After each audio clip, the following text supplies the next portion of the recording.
Kumbaga live na makakasama natin ang may-ari ng establishmento na si Eduardo Tria. Good morning, sir, no? Una sa lahat, sorry dito sa nangyari, pero pwede po bang pakibahagi po, sir, kung ano po yung nangyari bago and during nung sunog po? Tumawag sila, tumawag yung mga tauhan ko po na nakatira sa likod ng establishment na makapal po yung usok na lumalabas. Siguro at that time is mga 7 o'clock na po yun, no? Mga 7:30. Tumakbo kaagad ako para dalhin po yung susi para mabuksan po namin. Pagdating ko, wala pang fire truck nun kasi mabilis yung pagdating ko, no? Pero halos kasunod ko, dumating na rin yung Bureau of Fire kasi nagtawag, sabi ko sa kanila, tumawag na kayo ng bombero, sabi ko. Pagdating po, binuksan namin yung isang roll-up para ang intention is buksan lahat yung roll-up para mabugahan ng bombero. Pero unfortunately, sobrang kapal na po yung usok sa loob. Kaming mga pumasok, hindi ho namin tinagal, lumabas kagad kami kasi masusuffocate. Saka totally wala na ka nang makita sa dilim sa loob, no? Yun bombero po, sobrang bilis po ng kanilang responde, no? Agad-agad dumating, saka ang bilis, dami nilang dumating. Ang masasabi ko, sobrang galing itong mga Bureau of Fire po natin. Sobrang bilis yung responde nila. Pero yun, sitwasyon po kasi ng loob na yan, hindi mo mabuksan yung pinto, kaya hindi ka rin makabuga. Hanggang sa bandang huli, sinira lang po yung mga roll-up. Tapos, nakita ko, sabi ko, wala nang pag-asa kasi nakakulong lahat ng mga stock inventory sa loob.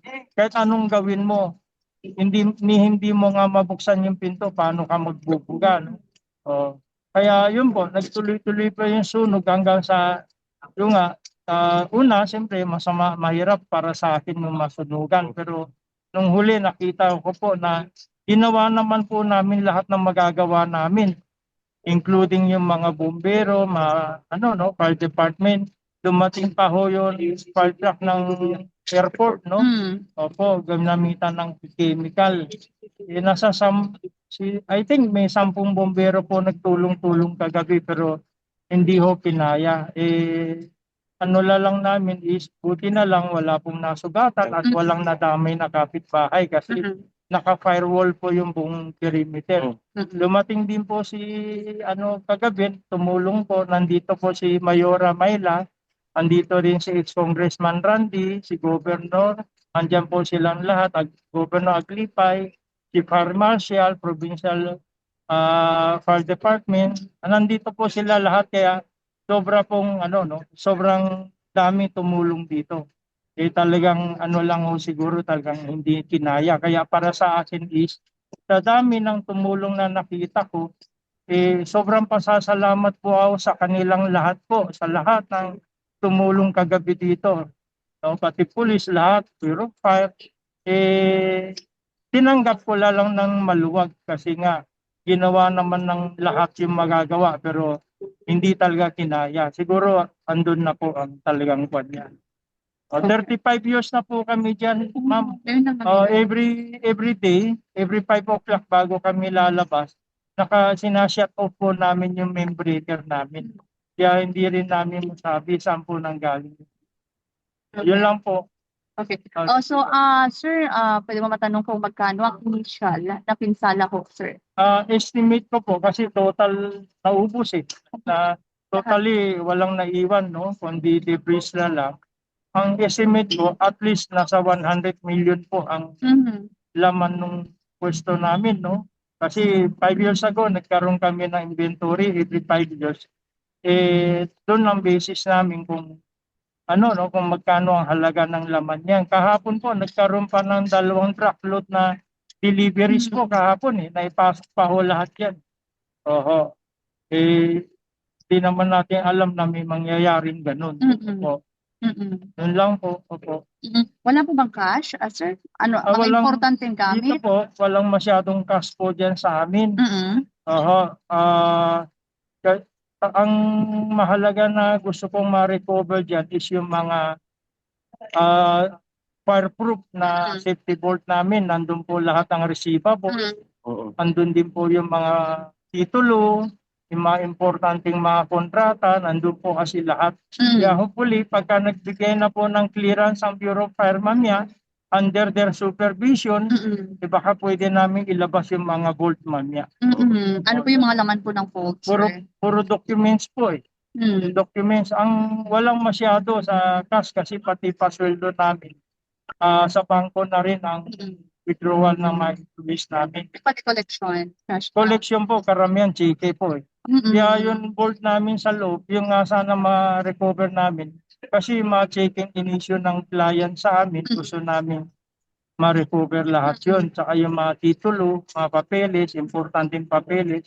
Yung mga ibang bagay kasi okay na, wala ka nang magagawa. Kita mo na sunog, no? Yung mga safety bolt na lang na fireproof, Mm. sana hindi sana nasunog kasi Mm. kaya naman niya ma-sustain ng fire ng 1.5 to 2 hours. Yeah. Kaya Yeah. binantayan din namin kahapon, binabasa namin ng binabasa. Hanggang ngayon. Hanggang ngayon. Kaya sana ma-recover namin ng walang nasunog sa loob. Mm. Oo. So sir, ano kaya bakit kumalat at mabilis yung yung apoy? Ano kaya yung mga main na nasa loob na nagsanhi po yung mabilis sa pagkalat ng apoy at paglaki po, sir? Ang laman po kasi ang gulong, saka may siyempre auto supply po kami, no? Mga oil. Flammable po naman Oo, talaga lahat. lahat yun. That's why nag-shut off kami ng breaker. Yes. Para yun ang isa sa precaution namin, no? Mm. Pero hindi rin namin masabi saan nagsimula yung apoy. Talaga hindi namin maisip. Kaya with the help ng BFP, hopefully mapinpoint namin ano kaya, no? So, Okay. sa electrical nga, sabihin natin usually ang sunog galing electrical eh. Pero ino-off kasi namin yung breaker kaya hindi ko naiisip na diyan galing sa electrical po. Oo. Okay. Anyway, sir, if you don't mind, kumusta naman po kayo, ang pamilya mo, at yung mga staff po ninyo, sir? Opo, yung mga staff po namin okay po silang lahat. Mm. Bali inabsorb po sila nung mga ibang branches po namin. Mm. Oo. Tapos sa pamilya ko naman, nagkataon po nasa Manila, Okay. silang lahat, ako lang po yung Nandito. sa wife ko, anak ko, ako lang po yun nandito. Mm. As of today, pauwi pa lang po si yung misis ko. Okay. Aha. Nabanggit mo din kanina, sir, na you deploy still your staff. Yung mga staff ko po, inabsorb ng iba-ibang branch namin. May 4 pa kaming branches dito sa Tugigaraw. Pinapunta ko sila doon sa 4 na branches po para tuloy-tuloy pa rin po yung trabaho nila. Siyempre, ayaw namin makat yung income nila. Siyempre, lahat sila nangangailangan din. So, lahat po, pumasok po lahat ngayon. Sir, naka-insured po ba ang ating? Itong building namin, itong negosyo namin, yearly po, ini-insure po namin. Mabuti na lang po, mga less than a week ago, about 4 days ago, nag-deposit naman po kami ng payment namin sa car insurance namin. So, ligtas. Makakatulong naman po siya. Kulang na kulang, kaya lang at least wala na tayo magagawa. Makakatulong naman po siya kahit pa paano. Okay. So, as of now po, sir, syempre, nasunugan pa rin na kayo. Ano po yung pangunahing pangailangan kung meron po sa ngayon po, sir? Kami po, bilang may-ari dito, siyempre immediate ang kailangan po, may kapalit na pwesto, no?